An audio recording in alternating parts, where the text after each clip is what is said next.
तो रुको जरा। দাদা 70,000 টাকা নিয়ে এসেছি। अच्छा একটা চেন নেবো ভাবছি, হয়ে যাবে তো? এই 70,000 লাগবে না, আপনি এটা রাখুন। কি লাগবে আগে বলুন, এর মধ্যে কোন চেনটা নেবেন? ठीक है। এই চেনটা।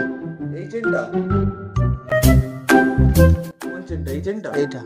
এইটা আপনি এখানে মাত্র এফবি জুয়েলারিতেই, আপনি শুধু এফবি জুয়েলারিতেই, এফবি জুয়েলারিতে এটা মাত্র 15,000 টাকা পেয়ে যাবেন। 70,000 টাকা আপনার দেওয়ার দরকার নেই। এটা সোনারি দাদা, সোনারি। ওপরে সোনা দিয়ে কভার করা আছে, ভেতরে ব্রোঞ্জ আছে, কিন্তু এটা আপনি দেখে বুঝতে পারবেন না। আপনি গলায় পরে থাকবেন, কেউ বুঝতে পারবে। বেকার 70,000 টাকা করে কি হবে? কত টাকা ইনভেস্ট? দাদা আমি 60,000 টাকা ধার করে নিয়ে এসেছি তো চেনটা নেবো বলে, যেহেতু 15,000 টাকা আমাকে এটা প্যাক করে দিয়ে দিন। ठीक है। ঠিক আছে। দাদা এফবি জুয়েলারির মতো সস্তা জিনিস কেউ দেবে না, তো আমি এই জিনিসটা নিয়ে খুব খুশি। আমি এবারে তোমার দোকানে সব মাল নিতে আসবো, আমি আসবো, আমার পাড়ার লোককেও নিয়ে আসবো। অবশ্যই নিয়ে আসবেন। ঠিক আছে, থ্যাংক ইউ।